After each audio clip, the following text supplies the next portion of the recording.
హల్లెలూయా.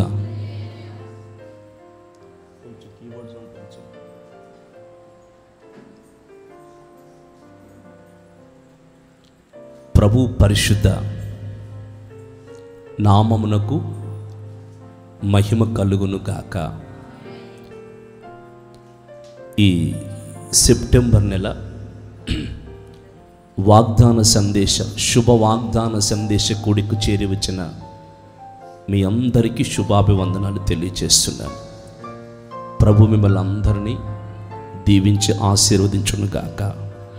కొంచెం గట్టిగా చెప్పండి, ఆమేన్ ఆమేన్. దేవుని మహాకృప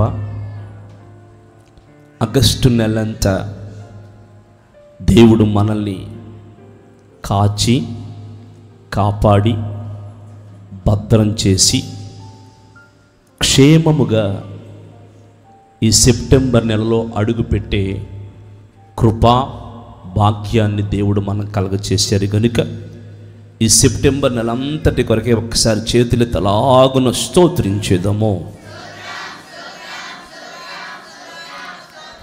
స్తోత్రం స్తోత్రం. ఈ శుభవేళ మీ కొరకు, సంఘం కొరకు, మనందరి కొరకు ప్రార్థన చేస్తూ ఉండగా ప్రభు నాకు ఇచ్చిన ఒక వాగ్దానాన్ని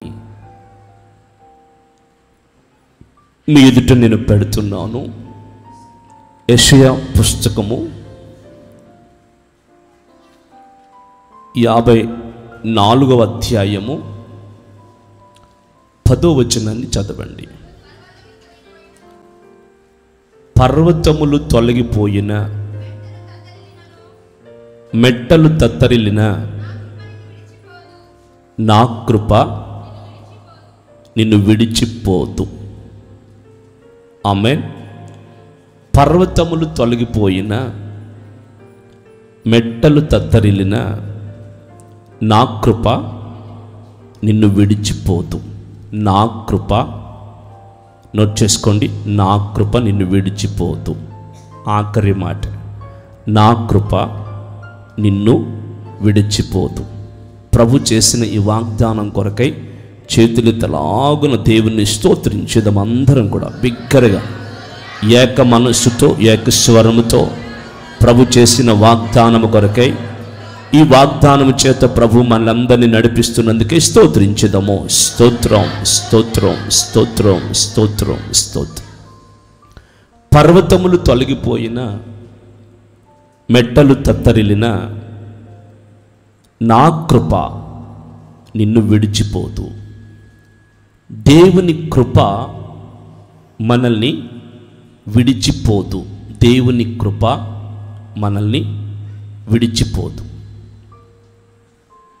ప్రతి ఉదయమునే దేవుని కృప మనకు అవసరం. ప్రతి సాయంకాలమున దేవుని కృప మనకి అవసరం. నా ప్రియులరా, ఉదయం మొదలుకొని సాయంకాలం వరకు మనల్ని నడిపించేది, కాపాడేది, ముందుకు తీసుకుని వెళ్ళేది దేవుని కృపయే. మన దైనందిన జీవితంలో అనుక్షణము దేవుని కృప మనతో ఉండి మనల్ని నడిపించకపోతే ఆ జీవితం ఎంత మాత్రం ఆశీర్వాదకరంగా ఉండదన్న సంగతి మనం అర్థం చేసుకోవాలి. అన్ని విషయాల్లో దేవుని కృపే కృపే కృపే కృపే. కృప లేనిదే క్షణమైన మనము నడిపించబడలేము అని భక్తులు పిల్లరా గాన ప్రతిగానాలు చేశారు. ఈ రోజున బైబిల్ చెప్తున్న కొన్ని ప్రాముఖ్యమైన విషయాలను మీకు తెలియచేస్తాను. 90వ కీర్తన 14వ వచనం, 90వ కీర్తన 14వ వచనం, ఉదయమున్నే నీ కృపతో మమ్మల్ని తృప్తిపరచుము. అప్పుడు మేము మా దినములన్నీ ఉత్సహించి సంతోషిస్తాము. ఉదయమున కృప. చూడండి, మీరు లేవగానే మీకేం కావాలి? మీకే కాదు, సేవకులమైన మాకు, మీకే కాదు, సేవకులమైన మాకు, మనకే కాదు, సమస్త దేవుని పిల్లలకి కావలసింది ఏంటి అంటే ఉదయమునే కృప. ఉదయమునే కృప. ప్రతి ఉదయమున కృప లేకపోతే మన జీవితాలు తృప్తిగా నడిపించబడలేవు. వినండి, ప్రతి ఉదయమున కృప లేకపోతే మన జీవితాలు ఎంత మాత్రము తృప్తిగా నడిపించబడలేవు. రెండవదిగా, మన దినములన్నీ ఉల్లసించి సంతోషించాలి అంటే ఖచ్చితంగా కృప నిన్ను ఆవరించాలి. గట్టిగా చప్పట్లు. కృప నిన్ను ఆవరించాలి. మన దినములన్నీ ఉల్లసించి సంతోషించాలి అంటే కృప మనల్ని ఆవరించాలి. అందుకే ప్రతి ఉదయమున కృపతో మమ్మల్ని తృప్తిపరచుము, అప్పుడు మేము మా దినములన్నీ ఉత్సహించి సంతోషిస్తామని మోషే గారైన దైవజనుడు వ్రాస్తున్నారు. అరణ్యములో 40 సంవత్సరములు మోషే గారి నాయకత్వంలో వచ్చినప్పుడు వారికి ప్రతి ఉదయమున మన్నా దొరికేదంటండి. ప్రతి ఉదయమున మన్నా దొరికేదంటండి. అందరూ వెళ్ళి ఆ మన్నాని తెచ్చుకుని తినేవారు. 40 సంవత్సరాలు దేవదూతలు భుజించే ఆహారం, దేవదూతలు తినే ఆహారాన్ని దేవుడు ఇశ్రాయేలు ప్రజలైన తన పరిశుద్ధ సంఘానికి దేవుడు దయచేస్తూ వచ్చాడు. ప్రతి ఉదయమున మన్నా పాలెంలో దొరికింది. ప్రియులారా, అలాగునే ఈ శుభవేళ ప్రతి ఉదయమున మనకి కూడా కృప దొరకాలి. ఆమేన్. వాళ్ళు మన్నాను తిని 40 సంవత్సరాలు తృప్తి పడ్డారు. 40 సంవత్సరాలు తృప్తి పడ్డారు. తర్వాత వాళ్ళు పాలు తేనెలు ప్రవహించే దేశంలోకి వచ్చేసరికి వాళ్ళు మరలా పంటలు వేసుకున్నారు, పొలాలు ఊడ్చుకున్నారు, వ్యవసాయాలు నడిపించుకున్నారు, ద్రాక్ష తోటల్ని, మరలా అంజూరపు చెట్లని నాటుకున్నారు. మరలా చేతుల కష్టం చేత మరలా వాళ్ళు పోషించబడ్డారు. 40 సంవత్సరాలు మన్నాను భుజించారు. తర్వాత అనంతరం మళ్ళా వాళ్ళు కష్టించి పని చేయవలసిన అవసరం వచ్చింది. అలాగునే ఈ శుభదినాల్లో కూడా ఉదయమున కృపతో దేవుడు మనల్ని తృప్తిపరిస్తే మన బ్రతుకు దినములన్నయో, మన జీవిత దినములన్నయో దేవుడు ఉల్లసించి సంతోషించేటట్టుగా దేవుడు చేయబోతున్నాడు. ఆమేన్.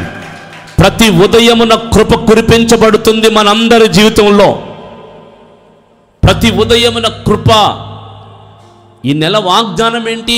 నా కృప నిన్ను విడిచిపోదు. నా కృప నిన్ను విడిచిపోదు. ప్రతి ఉదయమున నిన్ను తృప్తిపరిచే కృప నిన్ను ఎన్నడూ విడిచిపోదు. గట్టిగా చప్పట్లు. ప్రతి ఉదయమున తృప్తిపరిచే కృప, ప్రతి హృదయమున తృప్తిపరిచే కృప నిన్ను ఎన్నడూ విడిచి వెళ్ళిపోదు. నమ్ము, దేవుని మాటను నమ్ము. ప్రతి ఉదయమున కృప కొరకు దేవుని దగ్గర కనిపెట్టు. ప్రతి ఉదయమున దేవుని దగ్గర కృప కొరకు ప్రార్థన చేయి. ప్రతి ఉదయమున దేవుని కృప పొందినట్లుగా ప్రతి వేకువన లేచి దేవుని స్తుతించు. నిశ్చయముగా నీ దినములన్నిట, నీవు బ్రతుకు దినములన్నిట కృపాక్షేమములే నీ వెంట పంపించే దేవుడై ఉన్నారు. అందుకే ప్రియులారా, మన జీవితాల్లో ఆయన కృప దూరం కాకూడదు. ఆయన కృప మనల్ని విడిచి వెళ్ళిపోకూడదు. ఆయన కృప మనకు దూరం అయిపోతే మన దినములన్నీ దుఃఖంతో నడిపించుకుంటాం. మన దినములన్నీ దుఃఖంతో నడిపించుకుంటాం. అందుకే దేవుని కృప మనల్ని విడిచిపోకూడదు. దేవుని వాగ్దానం అదే, నా కృప నిన్ను విడిచిపోదు. ఉదయమున తృప్తిపరిచే కృప మన వెన్నంటే ఉండి మన పైన, మన కుటుంబాల పైన, మన సంఘము పైన దేవుడు సమృద్ధిగా కురిపించబోతున్నాడు. ఆమేన్, ఆమేన్. నా ప్రియులారా, 13వ కీర్తన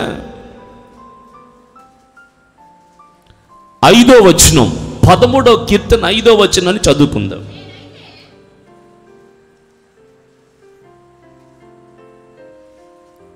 ముప్పై 31వ కీర్తన 7వ వచనం, 31వ కీర్తన 7వ వచనం. నీవు నా బాధను దృష్టించి ఉన్నావు, నా ప్రాణ బాధలను నీవు కనిపెట్టి ఉన్నావు. కావున నీ కృపను బట్టి నేను ఆనందభరితుడినై సంతోషించెదను. ఆమేన్. నీవు నా బాధలని, నా ప్రాణ బాధలని, మళ్ళీ చదవమ్మ వాక్యం. నీవు నా బాధను దృష్టించి ఉన్నావు, నా ప్రాణ బాధలను నీవు కనిపెట్టి ఉన్నావు. శరీరంలో ఎక్కడైనా బాధ ఉందనుకోండి, మనకు సంతోషం ఉంటుందా? శరీరంలో ఎక్కడైనా రోగం ఉందనుకోండి, మనకు సంతోషం ఉంటుందా? మన ప్రాణములో ఏ మూలైనా, ఏ కోశాన్నైనా బాధగా ఉందనుకోండి, మన ప్రాణం ఉల్లసిస్తుందా?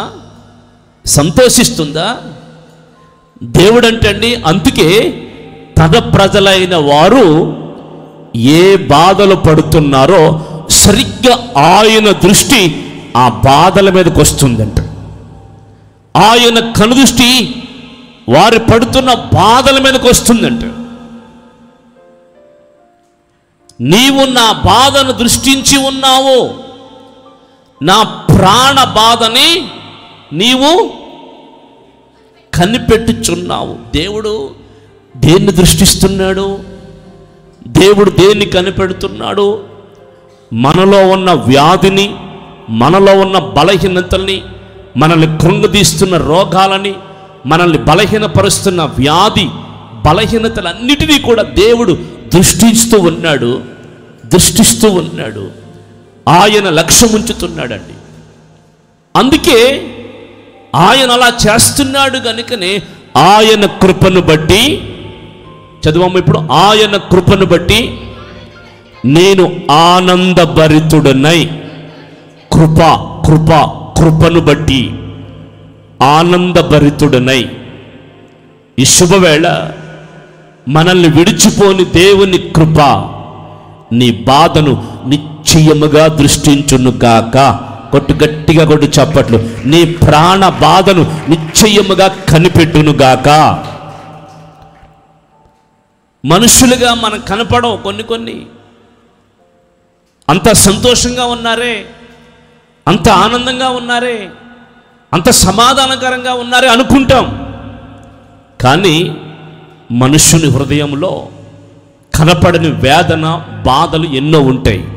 ప్రియులారా, మనుషులు దాని మీద లక్ష్యం ఉంచరు, కానీ మనుషులు దాన్ని కనిపెట్టరు. కానీ మనం ఆరాధిస్తున్న దేవుడు, నువ్వు ఎక్కడ బాధపడుతున్నావో, ఎక్కడ ప్రాణములో వేదన కలిగి ఉన్నావో, దాన్నే చూసి తన కృపను బట్టి నీ ప్రాణమును తెప్పరెల చేసి నీ బాధను తొలగించి నిన్ను మహదానందము చేత నింపుతున్న దేవుడు, ఆనంద గానముల చేత నిన్ను నీ కుటుంబాన్ని నింపాలని చూస్తున్న దేవుడు, ఈ సెప్టెంబర్ నెలలో నీ బాధలన్నీ నా దేవుడు దృష్టించి నిన్ను ఆనందభరితులుగా నా దేవుడు చెయ్యునుగాక, ఆనందభరితులుగా నిన్ను మార్చునుగాక. కృప మనకుంటే, కృప మనతో ఉంటే, ఆ కృప మనకు తోడుగా ఉంటే, దేవుడు ఆ కృప ద్వారా మన శరీర వ్యాధి ప్రాణ బాధల్ని తొలగించి మనల్ని ఆనందభరితులుగా మారుస్తాడు. ఒకటి, ఉదయమున కృపతో తృప్తిపరుస్తాడు. రెండు, మన బాధల్ని, మన ప్రాణ బాధల్ని దృష్టించి మనల్ని ఆనందభరితులుగా చేస్తాడు. అప్పుడే మన దినములన్నీ ఉల్లసించి సంతోషించగలము. అందుచేత ప్రియులారా, ప్రతి ఉదయమునే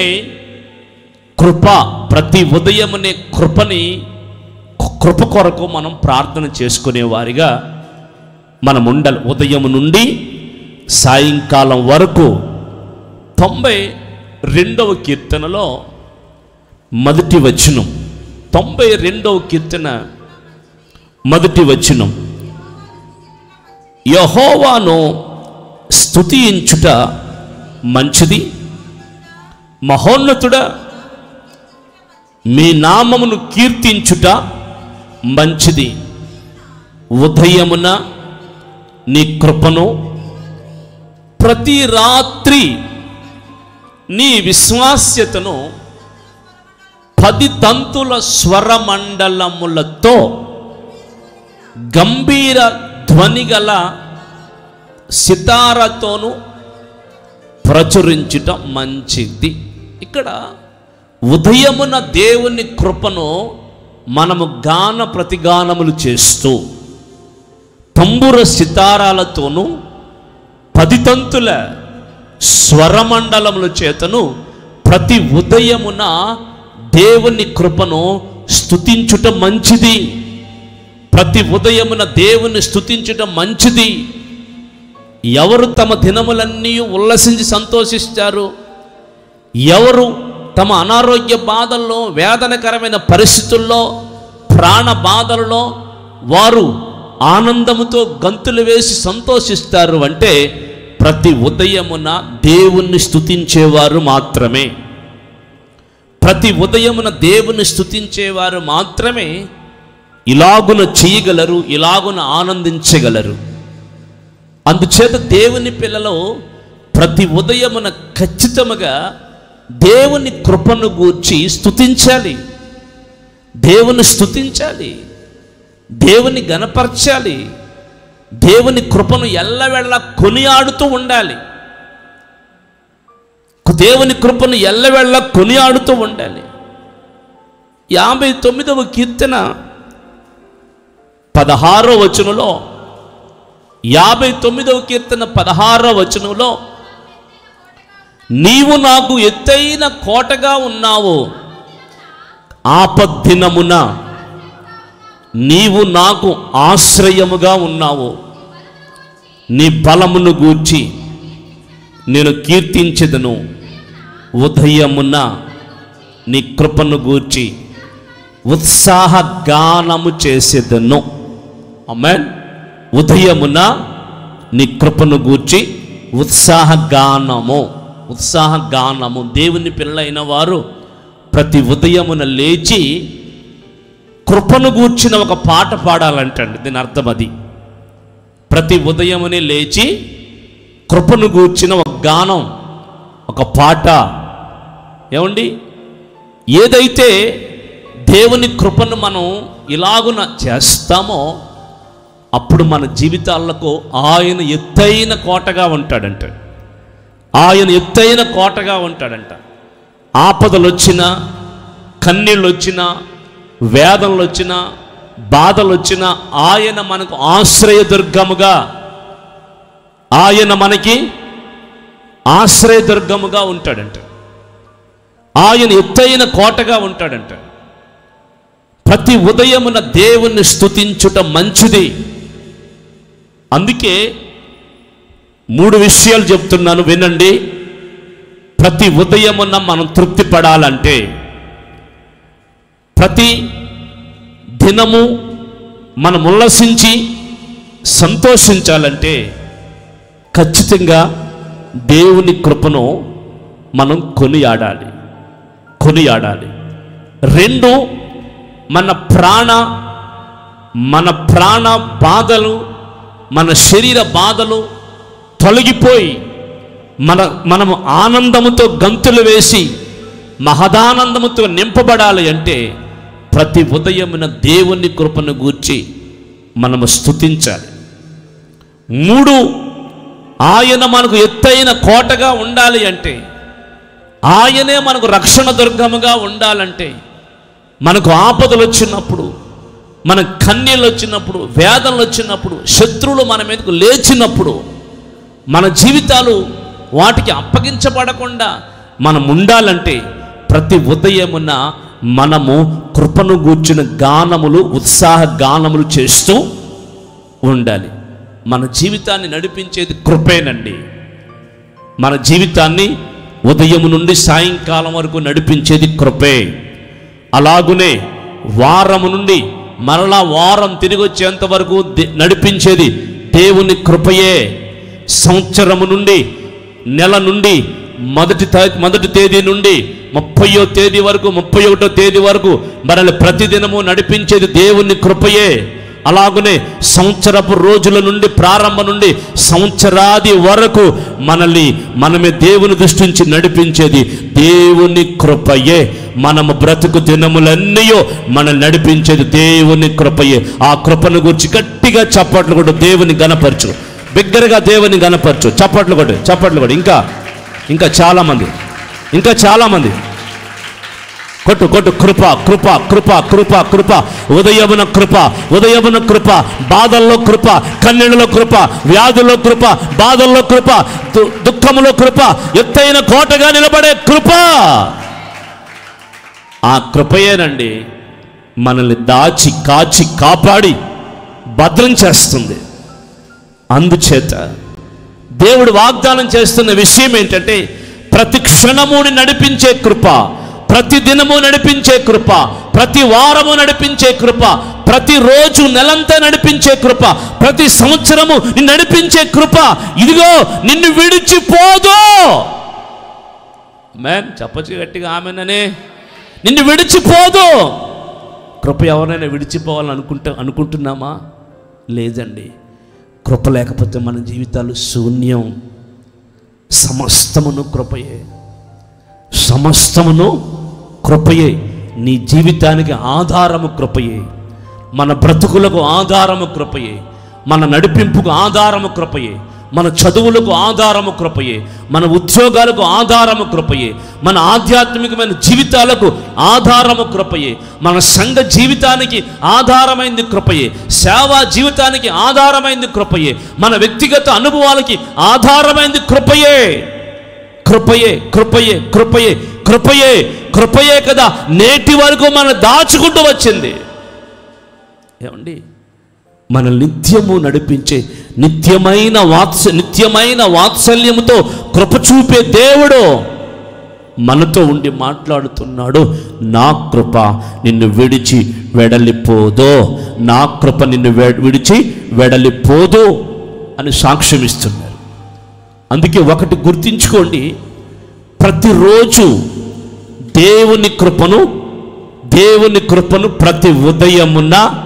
ప్రతి ఉదయమున ధ్యానం చెయ్యాలి ప్రియులారా. అలాగునే ప్రతి సాయంకాలమున దేవుని విశ్వాస్యతను కొనియాడాలి.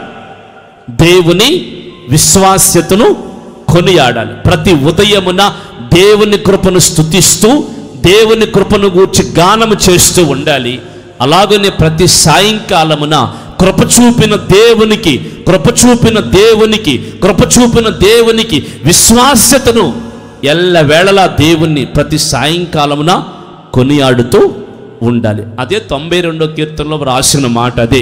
ప్రతి ఉదయమున నీ కృపను, ప్రతి సాయంకాలమున నీ విశ్వాస్యతను 10 తంతుల సితారతో, స్వరమండలములతో, గంభీర ధ్వని గల తాళములతో స్తుతించుటం మంచిది, స్తుతించుటం మంచిది. మనకే అది మంచిది, మనకే అది మంచిదండి.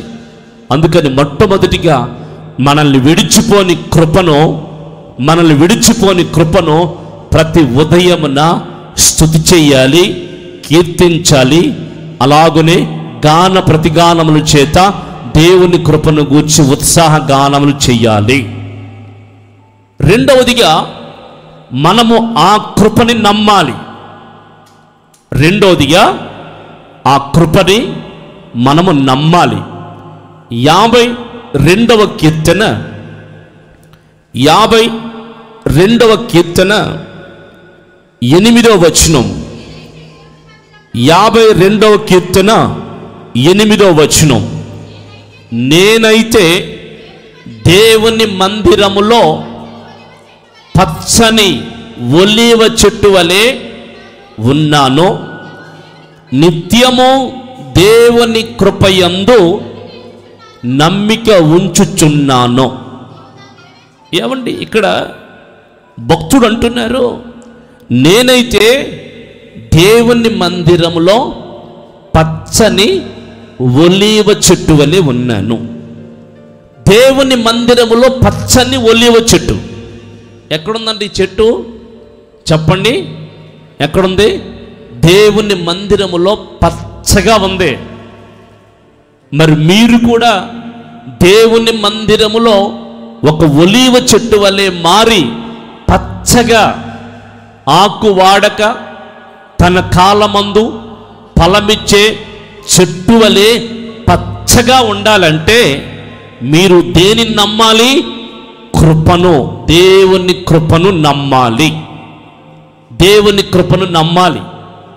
నిజంగా ఆయన కృప అమూల్యమైనది, ఆయన కృప ఉత్తమమైనది, ఆయన కృప ఆకాశము కంటే ఎత్తైనది. ఆయన కృప ప్రియులారా ఆకాశ శిఖరాలను అంటుతున్నది. దేవుని మందిరములో వచ్చిన మనము, దేవుని మందిరాన్ని ఆరాధించడానికి వస్తున్న మనము, దేవుని సంఘానికి చేరుతున్న మనము ఆశీర్వాదకరంగా పచ్చగా వర్ధిల్లాలి అంటే, పచ్చని జీవితాన్ని జీవించాలంటే, ఒక మహిమ కలిగిన ఆశీర్వాదకరమైన జీవితాన్ని జీవించాలి అంటే మన జీవితాల్లో ఉండవలసింది దేవుని కృపయందు నమ్మిక.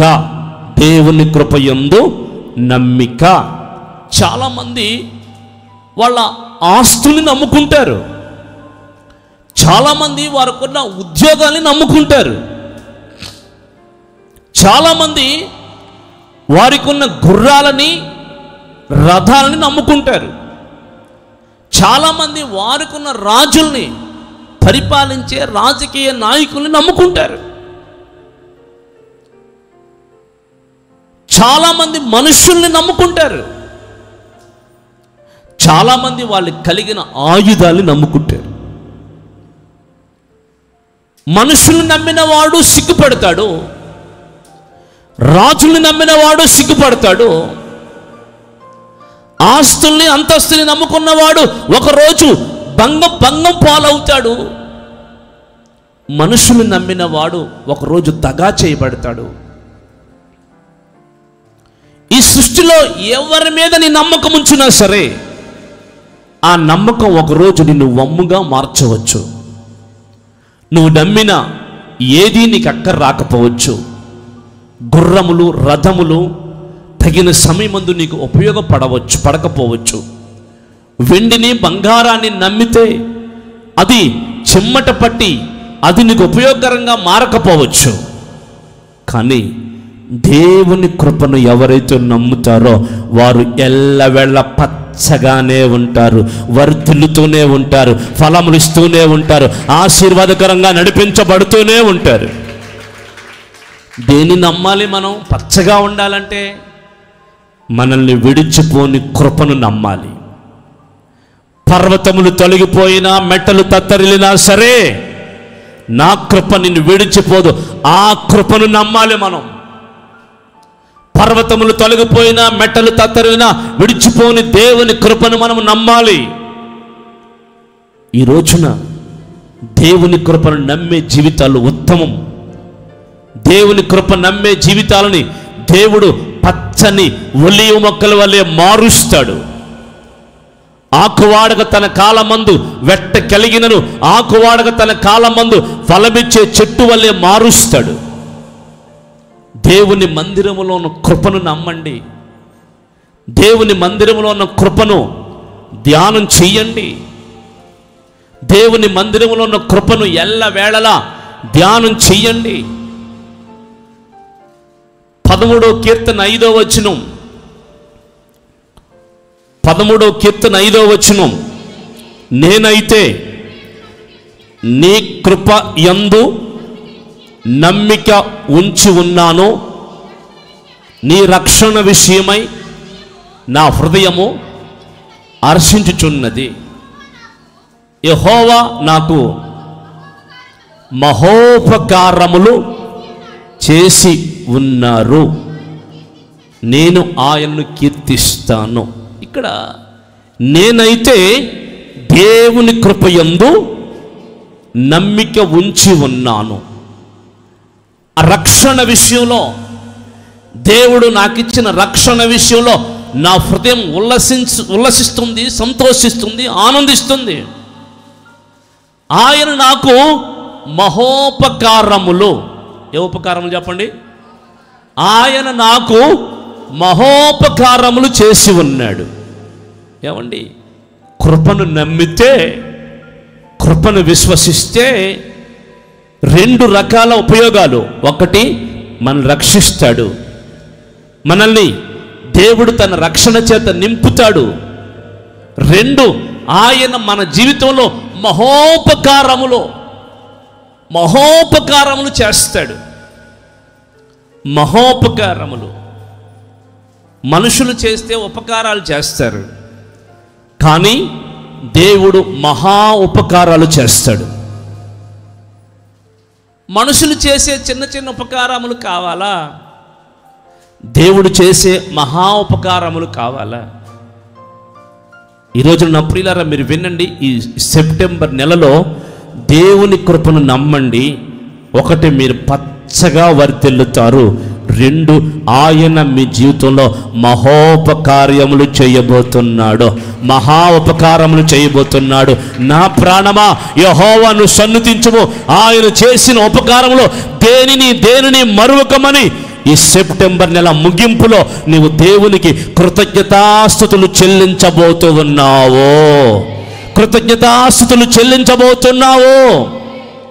ఎందుకంటే ఆయన్ని నమ్మి, కృపను నమ్మే వారి జీవితాల్లో మహోపకారాలు చేస్తాడు.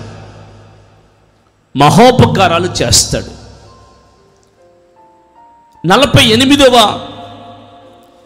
కీర్తన 9వ వచనం, 48వ కీర్తన 9వ వచనం, దేవా మేము నీ ఆలయమునందు నీ కృపను ధ్యానం చేశాము. ఏమండి, దేవుని సన్నిధికి వచ్చిన మనం కృపయందు నమ్మిక ఉంచి దేవుని సన్నిధిలో ఉన్నంతసేపు, చెప్పండి, దేవుని ఆలయములో ఉన్నంతసేపు దేన్ని ధ్యానం చెయ్యాలి? ఏమండి, దేన్ని ధ్యానం చేయాలి చెప్పండి? కృపను ధ్యానం చెయ్యాలి. మనల్ని విడిచిపోని కృప, మనల్ని ఎడబాయని కృప, మన జీవితాల్లో తృప్తి కలగచేసే కృప, మన ఆత్మలకు రక్షణ ఆనందాన్ని కలగచేసే కృప. ఎల్లవేళలా దేవుని మందిరంలోకి వచ్చిన మనం కృపను ధ్యానం చేస్తూ ఉండాలి. 1, ప్రతి ఉదయమున కృపను స్తుతించాలి. 2, ప్రియరా, దేవుని మందిరములోకి వచ్చిన మనం ఆ కృపను విశ్వసించి కృపను నమ్మాలి. 3, దేవుని సన్నిధిలో చేరిన ప్రతిసారి ఆ కృపని ధ్యానం చేస్తూ ఉండాలి. ఇలాగును కృప చూపావు నాయన, అలాగును కృప చూపావు తండ్రి, ఎన్నో కార్యాలు చేసి కృప చూపావు తండ్రి, ఎన్నో అద్భుతాలు చేసి కృప చూపావు నాయన అని ఇలాగున కృప కృప కృప కృప కృపనే దేవుని సన్నిధిలో ఉన్నంతసేపు కృపనే ధ్యానం చేస్తూ ఉండాలి. కృపనే ధ్యానం చేస్తూ ఉండాలండి. దేవాలయంలోకి వచ్చిన తర్వాత మరొక ధ్యాస మనకు ఉండకూడదండి, మరొక ఆలోచన మనకు ఉండకూడదండి. ఆ కృపలో ఎల్ల వేళలా ధ్యానం చేస్తూనే ఉండాలి, ధ్యానం చేస్తూనే ఉండాలి, ధ్యానం చేస్తూనే ఉండాలి. కృపను ఎల్ల వేళలా ధ్యానం చేస్తూనే ఉండాలి. ఈ రోజున ఎవరైతే కృపను ధ్యానం చేస్తారో వారిని చూసి దేవుడు బహుగా సంతోషిస్తాడు. Praise the lord. కృపను ధ్యానం చేయడం అంటే ఏంటి? ఒక విషయాన్ని చెప్తాను, ఒక విషయాన్ని చెప్పి ముందుకు వెళ్తాను. కృపను ధ్యానం చేయడం అంటే ఏమిటి? ఈ కీర్తన వ్రాస్తున్నది ఎవరు అంటే కోరహు కుమారులు. 48వ కీర్తన వ్రాస్తున్న వారు ఎవరు అంటే కోరహు కుమారులు. వాస్తవానికి కోరహు అనే ఒక వ్యక్తి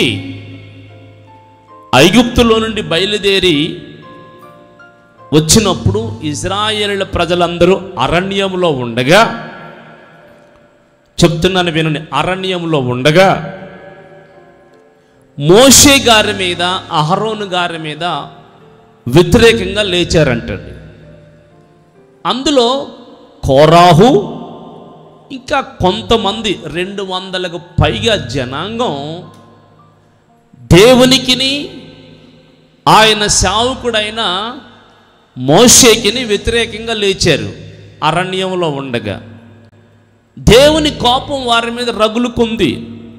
దేవుడు చెప్పారు, మీరు వారి గుడారంలోని తప్పుకు పోండి, అగ్ని కురవబోతుంది అని దేవుడు చెప్పారు. వెంటనే ఆకాశం నుంచి అగ్ని కురిచింది, భూమి నెరవిడిచింది, కోరాహును దాతానును అభిరాము గుంపులను మింగివేసింది. అయితే బైబిల్ చెప్తున్న మాట ఏంటంటే కోరాహు కుమారులు చనిపోలేదు అని వ్రాయబడింది. కోరాహు కుమారులు చావలేదు అని రాశారు. ఒక పక్క తండ్రి, ఒక పక్క కుటుంబం, ఒక పక్క దేవునికి వ్యతిరేకంగా లేచిన అనేక మంది జనాంగం దేవుని ఉగ్రతకు పాత్రులైపోతే నా ప్రియులరా, ఆ యాత్ర ముగించుకుని వాళ్ళు దేవాలయంలోకి వచ్చిన తరువాత వారు అంటున్నారు, అయ్యా నువ్వెంత కృప కలిగిన దేవుడవు, ఎంత జాలి కలిగిన దేవుడవు, ఎంత కరుణా కటాక్షములు కలిగిన దేవుడవు, మమ్మల్ని మా పితరులతో కూడా నశింప చేయకుండా సజీవుడిగా తీసుకొచ్చావు, ఈ మందిరంలో మమ్మల్ని నిలబెట్టావు కనుక నీ కృతజ్ఞతాస్తుతులయ్యా అని వారు దేవుని కృపని ధ్యానం చేస్తున్న. గట్టిగా కొట్టు చప్పట్లు కొట్టు గట్టిగా. దేవుని మందిరంలో నువ్వు ఎల్లవేళలా ధ్యానం చేయవలసి కృప. ఇంకా అర్థం కావడానికి చెప్తాను వినండి. కరోనా వచ్చి ఎంతమంది చనిపోయారు చెప్పండి? ఎన్ని వందల మంది చనిపోయారు చెప్పండి మన ప్రాంతాల్లో? ఎన్ని వేల మంది చనిపోయారు చెప్పండి మన ఉన్న జిల్లాల్లో? ఎన్ని లక్షల మంది చనిపోయారు చెప్పండి మన దేశంలో? ఎన్ని కోట్ల మంది చనిపోయారు చెప్పండి? ప్రియులరా, ఇంచుమించుగా లక్షల మంది, లక్షలు వార్తలు చూస్తుంటే ఆ సంఖ్య చూసి కంగారు పుట్టేదండి. ఎక్కడో 315లో కరోనా కేసుల్లో లాక్డౌన్ వేస్తే కొన్ని లక్షలకు చేరిపోయాయి. ఏ క్షణం ఏం జరుగుతుందో ఎవరికి తెలియదు. ఏ క్షణం ఎలా నడిపించబడతామో ఎవరికి తెలియదు. ఏ క్షణం ఎవరు సజీవుడిగా ఉంటాడో ఎవరికి తెలియదు. ఇంటిలోంచి బయటికి వెళ్ళిన వ్యక్తి మరలా సాయంకాలం సజీవుడిగా వస్తాడో లేదో ఎవరికి తెలియదు. ఉద్యోగానికి వెళ్ళిన వ్యక్తి కష్టార్జితాన్ని పట్టుకుని ఇంటికి వస్తాడో లేదో ఎవరికి తెలియదు. స్కూల్కి వెళ్ళిన పిల్లలు ఆరోగ్యంతో వస్తారో లేదో ఎవరికి తెలియదు. అలాగున్న ఎన్ని లక్షల మంది కుటుంబాలు నిరాశ్రులైపోయాయి చెప్పండి. ఎన్ని వేల కుటుంబాలు, ఎన్ని లక్షల కుటుంబాలు కన్నీళ్లతో వేదనతో మగ్గిపోయాయి చెప్పండి. ఆ ప్రభావం చేత ఇప్పటికీ తేరుకొని ఎన్నో లక్షల కుటుంబాలని మన కళ్ళు ముందు చూస్తున్నాం. అయ్యా, మీ కన్నీళ్ళకి కారణం ఏంటి? మీ బాధలకు కారణం ఏంటి? మీ వేదనకు కారణం ఏంటి అంటే వాళ్ళు చెప్తారు, కరోనానండి. ఈ బాధలన్నీ కరోనా నుంచి వచ్చినాయండి. ఈ కష్టాలన్నీ కరోనాలో ప్రారంభమైనాయండి. మా ఇంటిలో దుఃఖం కరోనాను స్టార్ట్ అయ్యిందండి అని కరోనాను గుర్తు చేసుకుని మానవుడు అంటూ ఈ రోజున ఉండలేదు. అంటే అటువంటి భయంకరమైన విపత్తుల్లోంచి దేవుడు నిన్ను నన్ను సంరక్షించి కాపాడుతూ వచ్చాడంటే మనము దేవుని సన్నిధిలో ఎంతగా ఎంతగా ఎంతగా ఎంతగా దేవుని కృపను ధ్యానం చేయాలి చెప్పండి. ఆయన ఆలయంలో ఒక వాక్యాన్ని మీకు చదివి వినిపిస్తాను. నిర్గమకాండము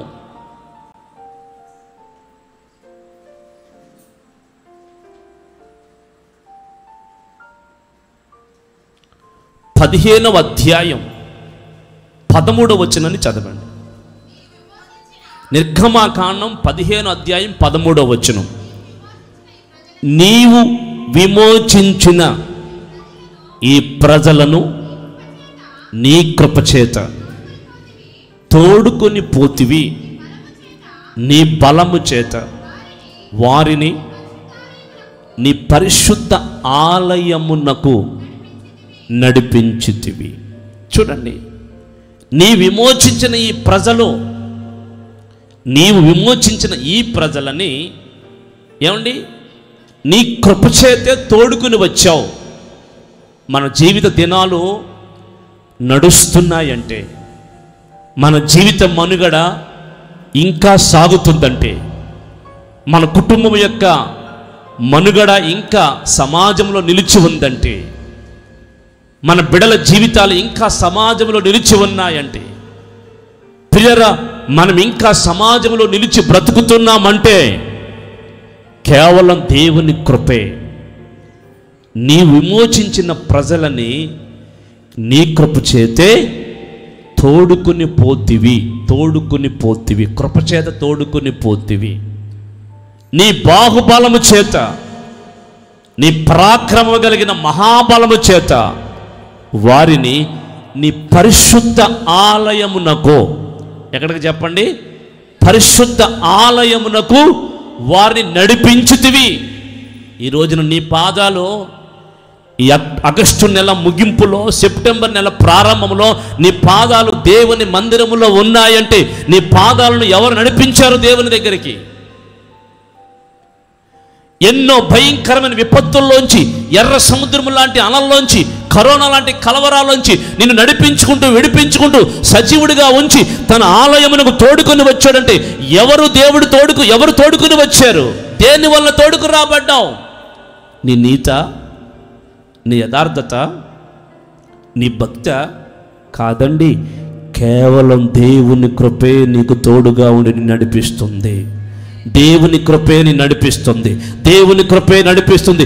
తెలియకే తెలియకే తెలియకే దేవుని కృప నిన్ను వెన్నంటి ఉండి నడిపిస్తూ ఉంది. అందుకే దేవుని ఆలయంలోకి చేరిన మనం దేవుని కృప, విడిచిపోని కృపను ధ్యానం చేయాలి. విడిచిపోని కృపను ధ్యానం చేయాలి. కృపను ధ్యానం చేస్తుండగా ఏమవుతాయంటే, దేవుని ఆలయంలో చేరిన మనం కృపను ధ్యానం చేస్తుండగా ఏమవుతుందంటే, 84వ కీర్తన 4వ వచనం, 5వ వచనం, 6వ వచనం త్వరగా చదవండి. నీ మందిరమునందు నివసించువారు ధన్యులు, వారు నిత్యము నిన్ను స్తుతిస్తారు. నీ వలన బలమునందు మనుష్యులు ధన్యులు, యాత్ర చేయు మార్గములు వారికి అతి ప్రియములు, వారు బాగా లోయలోబడి వెళ్ళుచు దానిని జలమయముగా చేస్తారు. తొలకరి వాన దానిని దీవెనలతో కప్పును. వారు నానాటికి బలాభివృద్ధి నొందుచు ప్రయాణం చేస్తారు. ఎవరో దేవుని మందిరములో దేవుని స్తుతించేవారు, దేవుని మందిరములో దేవుని కృపను ధ్యానం చేసేవారు, దేవుని మందిరములో దేవుని కృపను స్తుతించేవారు. నా ప్రియులారా, నా ప్రియుడా, నా సహోదరుడా, నా సహోదరి, నా తల్లి, దేవుని కృపను ధ్యానం చేయటం ఎంత ముఖ్యమో ఇప్పటి వరకు నిన్ను కృపచేత కాపాడుతూ వచ్చిన దేవుడు రాబోయే రోజుల్లో యాత్ర చేసే మార్గములు అతి ప్రియములుగా చేస్తానని వాగ్దాన రీతిగా మాట్లాడుతున్న దేవుడు ఇప్పటి వరకు నడిపించాడు. అయిపోయిందా మన జీవితం? అయిపోయిందా మన జీవితం? కాదండి, ఇంకా రాబోయే దినాల్లో ఇంకా ఎన్నో దీవెనకరమైన ఆశీర్వాదకరమైన కార్యాలు మన కనులతో దేవుని మందిరంలో మనం చూడబోతూ ఉన్నామో. అట్టి కృపను దేవుడు మనందరికీ ఇవ్వబోతున్నాడు. అందుకే దేవుని మందిరములో ఉన్న దేవుని ప్రజలమైన మనం దేవాలయం విడవక, దేవుని సన్నిధిని విడవక, మనల్ని విడిచిపోని దేవుని కృపను ఎల్ల వేళలా స్తుతిస్తూనే ఉండాలి. ఎల్ల వేళలా ఆ కృపను జ్ఞాపకం చేసుకుంటూనే ఉండాలి. 3 విషయాలు చెప్పాను అనుకుంటున్నాను. 1, కృపను స్తుతించండి. 2, కృపను నమ్మండి. 3, కృపను ధ్యానం చెయ్యండి. మళ్ళా చెప్తున్నాను, కృపను స్తుతించండి, కృపను నమ్మండి, దేవుని కృపను స్తుతించండి, దేవుని కృపను విశ్వసించి నమ్మండి, దేవుని కృపను ధ్యానం చెయ్యండి. పిల్లరా, ఇప్పుడు ఇలాగున మనం చేస్తే ఒక 4 ముఖ్యమైన విషయాలు క్లుప్తంగా మీకు చెప్తాను. 4 ముఖ్యమైన విషయాలు క్లుప్తంగా చెప్తాను. ఇలాగున మీరు చేస్తే, మొదటి విషయం ఆదికాండము 6వ అధ్యాయము 8వ వచనం. ఆదికాండము 6వ అధ్యాయము 8వ వచనం. అయితే నోవాహు యెహోవా దృష్టి యందు కృప పొందిన వాడు అయ్యాడు. వినండి, వినాలి. కృప కొరకు ప్రార్థన చేస్తూ స్తుతిస్తూ ఉంటే, కృపను నమ్మితే, కృపను ధ్యానం చేస్తే అప్పుడు ఆ కృపని మనం పొందుకుంటాం.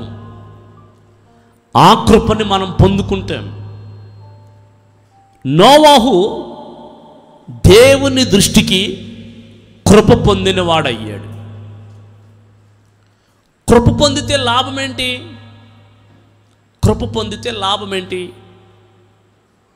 ఈ రోజున నీవు, నీ కుటుంబం దేవుని సన్నిధిలో ఉన్న కృప పొందాలి. నీవు, నీ బిడ్డలు దేవుని సముఖములో ఉన్న కృపను పొందాలి. కృప పొందడం వల్ల లాభం ఏంటి? ఒక్క విషయం స్పష్టంగా తెలియచేస్తాను. కృప పొందితే రాబోయే ఆపదల నుండి, రాబోయే విపత్తుల నుండి, రాబోయే ప్రళయాల నుండి దేవుడు నిన్ను తప్పిస్తాడు. నోట్ చేసుకో. రాబోయే ప్రమాదాల నుండి, రాబోయే విపత్తుల నుండి, రాబోయే ప్రళయాల నుండి నిన్ను తప్పిస్తాడు దేవుడు. నోవహు కృప పొందాడు. అయితే అప్పుడున్న మనుషులందరినీ దేవుడు నాశనం చేయాలనుకున్నాడు. కానీ కృప పొందిన నోవాహు కుటుంబాన్ని మాత్రం ఎలాగైనా బ్రతికించాలి, ఎలాగైనా సజీవునిగా నిలబెట్టాలి, ఎలాగైనా నోవాహుని దేవుని సన్నిధిలో సజీవుడిగా ఉంచాలి అని ఆశించాడు దేవుడు. కృప పొందితే మనం ఈ భూమి మీద సజీవులుగా నిలబడతాం. సజీవుల దేశములో మనము దేవుణ్ణి స్తుతించేటట్టుగా దేవుడు చేస్తాడు. ఈ సెప్టెంబర్ నెలలో మీరు దేవుని కృపను పొందబోతున్నారు. మీరు దేవుని కృపను పొందితే దేవుడు రాబోయే వాటన్నిటిని తప్పించబోతున్నాడు మిమ్మల్ని. గట్టిగా కొట్టు చప్పట్లు. అపాయాల్లోండి, ప్రమాదాల్లోండి, పిల్లరా, ప్రతి విధమైన ఆటంకాలలోండి, విపత్తుకరమైన పరిస్థితుల్లోంచి కృప పొందిన వాడిని తప్పించే దేవుడు నిన్ను తప్పిస్తానని వాగ్దానం చేస్తున్నాడు. కనుకనే నా కృప నిన్ను విడిచిపోదని దేవుడు మాట్లాడుతున్నాడు. అందరూ చనిపోయే ఆ రోజుల్లో నోవాహు బ్రతకడమే ఒక కృప. నోవాహు కుటుంబం బ్రతకడమే ఒక కృప. అందుచేత ఈ శుభవేళ నీవు, నేను, మనము అందరము కూడా దేవుని కృప పొంది సజీవులుగా నిలిచి ఉందుముగాక. సజీవులుగా నిలిచి ఉందుముగాక. ఒకటి కృప పొందిన వారుగా మార్చబడాలి. రెండో పాయింట్ ఏంటంటే కృప పొందిన వారిగా మార్చబడాలి. దానికి అనుబంధంగా ఎబ్రీ పుస్తకం 4వ అధ్యాయం 16వ వచనాన్ని ధ్యానం చేసుకుందాం.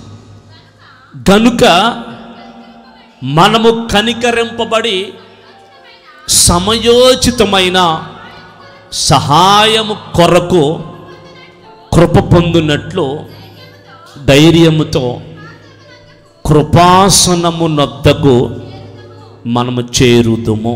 ఏమండి, ఇప్పుడు కృప ఎక్కడ దొరుకుతుంది? మనకి ఎక్కడ దొరుకుతుంది చెప్పండి? నోవాహు రోజుల్లో కృపను పొందాడు. ఇప్పుడు మన రోజుల్లో కృపను పొందాలి అంటే కృపాసనం. కృపాసనం అంటే మన ప్రభువైన యేసుక్రీస్తు. ఆయన సన్నిధి కృపాసనం కరుణాధారముగా మన ఎదుట బయలుపరచబడి ప్రియులర ఉంది. కనుక మనము ఆయన కృప పొందాలి అంటే నోవాహు దేవుని సన్నిధిలో ఎలాగో నిందారహితుడుగా దేవుని సన్నిధిలో ఉన్నాడో మనము కూడా కృప పొందాలి అంటే ఆయన సన్నిధిలో సమయోచితమైన కృప కొరకు ధైర్యము గలవారిగా దేవుని సన్నిధిలో జీవించుదుముగాక. ఆమేన్. రెండో విషయాన్ని మీకు తెలియపరుస్తాను. ఆదికాండము 19వ అధ్యాయము 18, 19 వచనాల్లో ప్రభువ అలాగున కాదు. ఇది అమ్మ అంతవరకు చదువుతున్నావు ఎందుకు? 19 చదువు. నా ప్రాణము రక్షించుట వలన నీవు నా ఎడల కనుపరిచిన నీ కృపను ఘనపరిచితివి. చాలు, కృపను ఘనపరిచావు.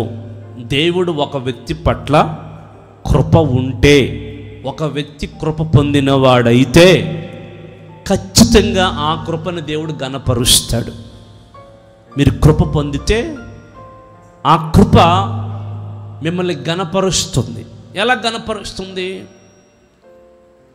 నోవాహు రోజుల్లోనేమో అందరూ పాపాత్ములయ్యారు, నోవాహు ఒక్కడే నీతిమంతుడయ్యాడు.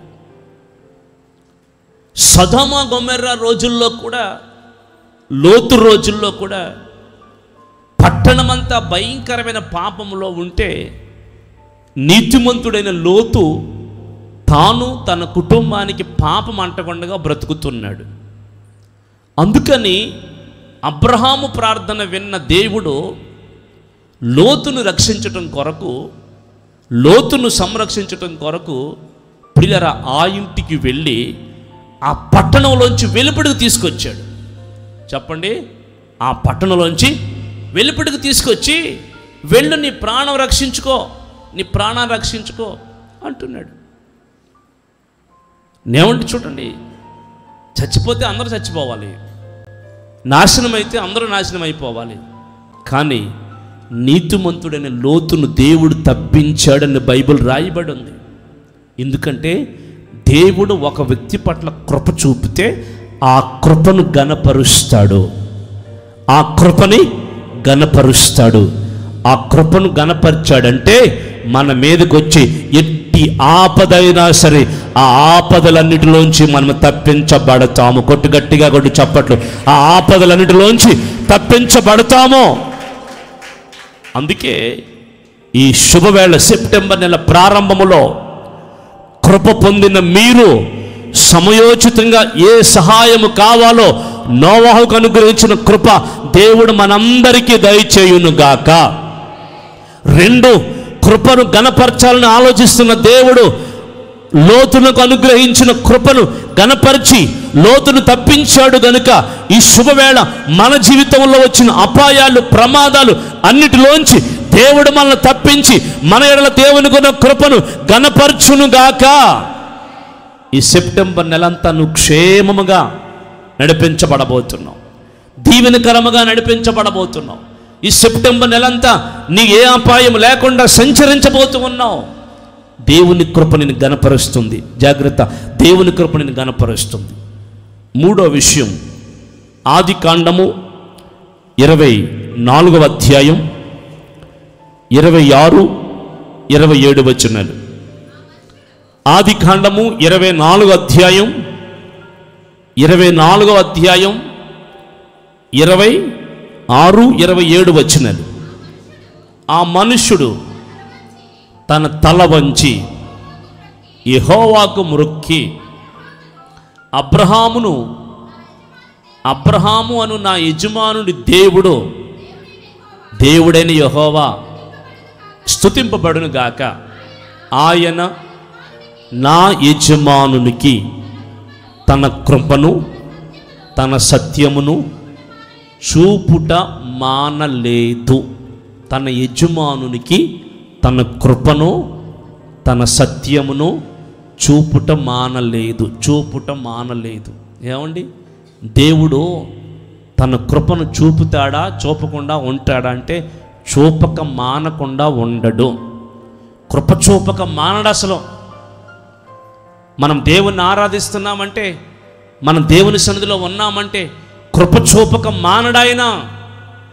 ఎలియాజరు అంటున్నాడు, నా యజమానుడికి కృప చూపుట మానలేదు.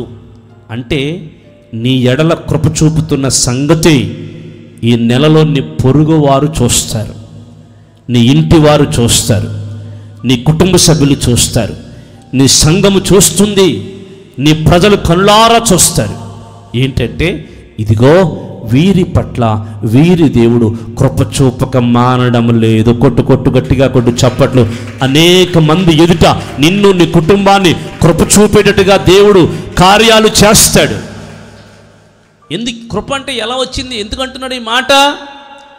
అబ్రహాము ఒక సంబంధం చూడమని ఎలియాజరుని పంపాడు. దేవుడు వెంటనే తన దూతల్ని పంపి ఆ కార్యాన్ని సఫలం చేశాడు.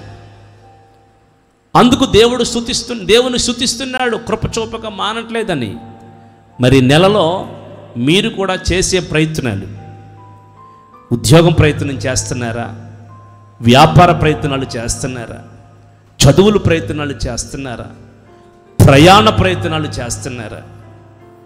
ఏది మీరు తలపెట్టినా సరే, ప్రార్థన చేసి మీరు ఏది తలపెట్టినా సరే నిశ్చయముగా ఈ సెప్టెంబర్ నెలలో నా దేవుడు కార్యము సఫలము చేయబోతున్నాడు. మీ ఎడల, మీ కుటుంబం ఎడల తన కార్యములు సఫలము చేసి తన కృపను చూపుతున్నాడు. మీ కార్యములు వర్ధిల్లబోతున్నాయి, మీ పనులు సఫలం కాబోతున్నాయి. ప్రియులారా, మీ జీవితాలు వర్ధిల్లబోతున్నాయి. మీరు తలపెట్టిన ప్రతిదీ నా దేవుడు చేయబోతున్నాడు. నమ్మండి, విశ్వసించండి. మీ జీవితంలో కృప చూపక మానకుండా ఉండే దేవుడు కాదు కనుక మీరు తలపెట్టే ప్రతి కార్యములో తన కృప విస్తారముగా మీ అందరి ఎడల నా దేవుడు చూపునుగాక, సంఘమెడల చూపునుగాక, పరిచర్యల దేవుడు చూపునుగాక. కొంచెం ఆమెను చెప్పుకోవడం కూడా బద్ధకం అయిపోయింది మీకు. ఎందుకు?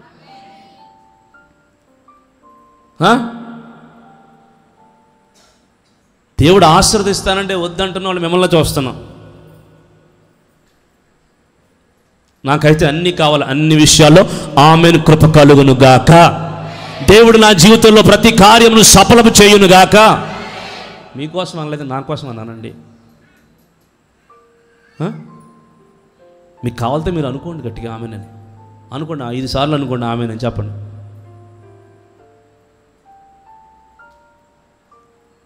దేవుడు దిగి వచ్చి నిశ్చయముగా ఆమెనని అన్నప్పుడు మీ జీవితాల్లో కార్యములు జరుగుతున్నాయి. ఈ వాగ్దాన కూడికల్లో ఉన్న మీ అందరి జీవితంలో నా దేవుడు ఈ నెలలో ఏది తలపెట్టినా అద్భుతమైన కార్యములు సఫలం చేయబోతున్నాడు. కనుక చప్పట్లు కొట్టి దేవుని గణపరుస్తూ నిశ్చయంగా కృప కలుగును గాక, కృప కలుగును గాక, కృప కలుగును గాక, కృప చూపును గాక, మెడల నా దేవుని కృప కలుగును గాక.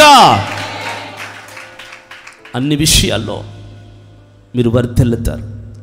ఆఖరి పాయింట్, ఆది కాండము 30వ అధ్యాయం 8వ వచనం. 30వ అధ్యాయం 8వ వచనం. అప్పుడు రాహేలు దేవుని కృప విషయమై తన అక్కతో పోరాడి గెలిచి తిని. చాలండి, ఈమె దేవుని కృప విషయంలో పోరాడిందంటే. చెప్పండి, దేవుని కృప విషయంలో పోరాడిందంటే. మన జీవితాల్లో కూడా ఎదుటి వాళ్ళని దేవుడు ఆశీర్వదిస్తుంటాడు, ఎదుటి వాళ్ళని దేవుడు దీవిస్తుంటాడు, ఎదుటి వాళ్ళ పట్ల దేవుడు ఎన్నో కార్యాలు చేస్తుంటాడు, ఎదుటి వాళ్ళ జీవితంలో ఆత్మ నింపుతుంటాడు, ఎదుటి వాని జీవితంలో ఒక బలమైన అభిషేకాన్ని ఇస్తూ ఉంటాడు, ఎదుటి వాని జీవితంలో ఏది తలపెట్టినా దేవుడు ఆశీర్దిస్తుంటాడు, ఎదుటి వాని జీవితంలో ఏది ప్రారంభించినా దేవుడు దీవిస్తున్నట్లుగా మనకు కనబడుతుంది. అందుచేత వారి మీద మనం అసూయ పెట్టుకోకూడదు, కానీ ఆ కృపని మనము కూడా సంపాదించేటట్టుగా దేవుని దగ్గర పోరాడాలి. ఒక పక్క అపజయాలు దేవుణ్ణి నేను ఓడిపోనివ్వడు, ఒక పక్క కన్నీళ్ళు దేవుణ్ణి నేను ఓడిపోనివ్వడు, ఒక పక్క నిందలు దేవుణ్ణి నేను ఓడిపోనివ్వడు, ఒక పక్క సమస్యలు దేవుడు ఎవరి చేతికి నేను అప్పగించడు, ఒక పక్క రోగాలు, ఒక పక్క ప్రకృతి విలయ తాండవాలు. దేనిని చూసి నువ్వు భయపడవలసిన అవసరం లేదు. ఒక్కటే దానికి కారణం, పోరాడు. దేవుని కృప విషయమే పోరాడి ప్రార్థించు, దేవుని కృప విషయమే పోరాడి గెలువు, దేవుని కృప విషయమై పోరాడి దేవుని దగ్గర సంపాదించు. బైబిల్ చెప్తున్న మాట ఎఫెసీ పత్రిక 4వ అధ్యాయం 7వ వచనం. ఎఫెసీ పత్రిక 4వ అధ్యాయం 7వ వచనం. మనలో ప్రతి వానికి క్రీస్తు అనుగ్రహించు వరము యొక్క పరిమాణము చొప్పున కృప ఇయ్యబడుతుంది. క్రీస్తు అనుగ్రహించు వరము యొక్క పరిమాణం కృప. ఎవరి కృప వారిదే, నీ కృప నీదే, వారి కృప నీకు రాదు. ఈ పాయింట్ ఇది, వారి కృప నీకు రాదు. ఎవరి కృప వారిదే, ఎవరి ప్రార్థనా జీవితం వారిదే, ఎవరి భక్తి జీవితం వారిదే, ఎవరి కార్యాలు వారివే. ఆ కుటుంబంలో జరిగినంత మాత్రాన నీ కుటుంబంలో జరగాలని లెక్కేమీ లేదు. జరుగుతుంది ఎప్పుడు? నీవు ఆ కృపను సంపాదించినప్పుడు. ఆ వ్యక్తిలో జరిగినంత మాత్రాన నువ్వు ఆ వ్యక్తిని చూసి నీలో జరగాలనుకోవడం పొరపాటు. కానీ జరుగుతుంది ఎప్పుడు? నువ్వు ఆ కృపను పోరాడి గెలిచినప్పుడు. విశ్వాస పరిమాణం చొప్పున కృప ఇవ్వబడుతుంది.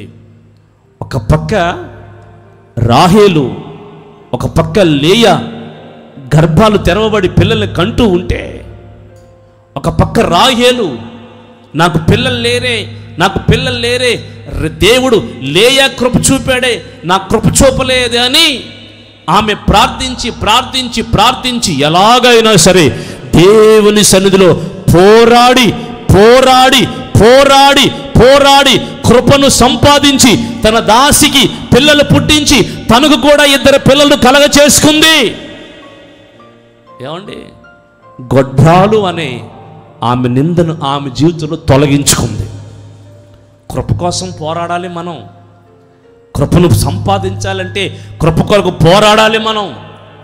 నువ్వు పోరాడితే, కృప కొరకు పోరాడితే ఖచ్చితంగా విజయము నీదే.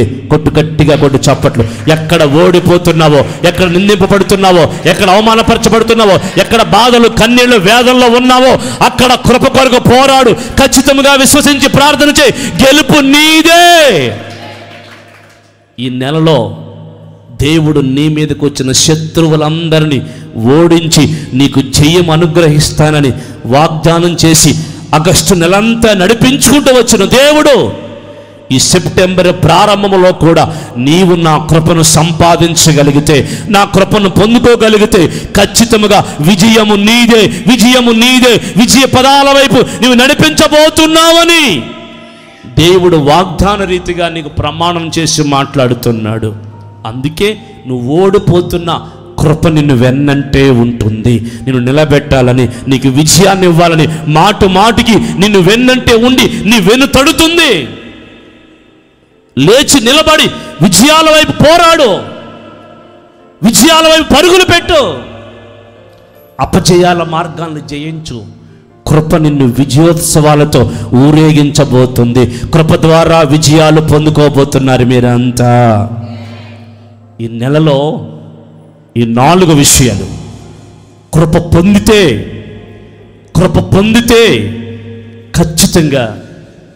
ఖచ్చితంగా ప్రకృతి విపరీతాల్లోంచి నువ్వు తప్పించబడతావు. 2, కృప పొంది ఆ కృపను దేవుడిని ఎడల గణపరచాలని చూస్తున్నాడు. గణపరిస్తే ఖచ్చితంగా నువ్వు నీ మీదకి వచ్చిన అపాయాలు, ప్రకృతి విపత్తులు, ప్రమాదాల నుంచి తప్పించబడతావు. 3, కృప నీకు కలిగితే దేవుడు కృపచూపక మానడు గనుక నీవు అన్ని విషయాల్లో తలపెట్టిన అన్ని విషయాల్లో నువ్వు కార్యము సఫలమయ్యేటట్టుగా దేవుడు చేస్తాడు. ఆఖరిగా 4, కృప కొరకు పోరాడితే ఎక్కడెక్కడ ఓడిపోతున్నావో, ఎక్కడెక్కడ అపజయాలు పాలైపోతున్నావో ఆ అన్ని విషయాల్లో జయోత్సవాలతో నిన్ను ఊరేగించబోతున్న దేవుడు. గట్టిగా కొట్టు చప్పట్లు. ఈ 4 విషయాలు మీ అందరి ఎడల, సంఘం ఎడల, బిడల ఎడల నా దేవుడు నెరవేర్చునుగాక. ఈ సెప్టెంబర్ నెలలో ఈ వాగ్దానములన్నీ మీ అందరి పట్ల నా దేవుడు నెరవేర్చి ఆయన విడిచిపోని కృప మీ అందరికి తోడయుండునుగాక, మనందరికి తోడయుండునుగాక, సంఘం అంతటికి తోడయుండునుగాక. ఆమేన్. అందరూ మోకరించి చేతులు చాపి ఒక్క నిమిషం దేవుని కృపకి మనల్ని మనం అప్పగించుకుందాం.